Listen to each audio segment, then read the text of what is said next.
என்னடா பண்ற? இந்த சைடில் கொழுப்பு கம்மி பண்ண ஒர்க் அவுட் பண்ணியிருக்கேன் மாஸ்டர். என்ன பண்ணாலும் போக மாட்டேங்குது. சைடு ஃபேட் ப்ராப்ளமா? ஐயோ, நான் சொல்யூஷன் சொல்றேன். உங்களுக்கும் சைடு ஃபேட் ப்ராப்ளம் இருந்தா இந்த வீடியோ எண்ட் வரைக்கும் பாருங்க. Let's go. தம்பி, சைடு ஃபேட் இருக்கு தானே, ஸ்பாட் ரிடக்ஷன் பண்ண முடியாது.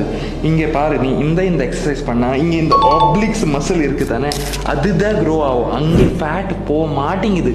அந்த ஃபேட் போனா ஓவரால் பாடி ஃபேட் கம்மி பண்ணும். உங்களுக்கு தான் இதுதான் சொல்ல வர. ப்ளீஸ் கேலோரிஸ் பர்ன் பண்ணுங்க. எப்படி பர்ன் பண்றது?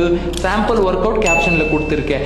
எப்படியாச்சும் பர்ன் பண்ணலாம். வாக்கிங் பண்ணலாம், ரன்னிங் பண்ணலாம். புரியுதா நண்பர்களே? ஸோ ப்ளீஸ் இது ஸ்டாப் பண்ணிட்டு கேலோரிஸ் பர்ன் பண்ணணும் அண்ட் ஒரு கேலரிக் டெபிசிட் சாப்பிடணும். சாம்பிள் டயட் கொடுத்துருக்கேன், செக் பண்ணீங்க நண்பர்களே. ப்ளீஸ் என்னோட ரிக்வெஸ்ட். Thank you so much. ஓகேவா?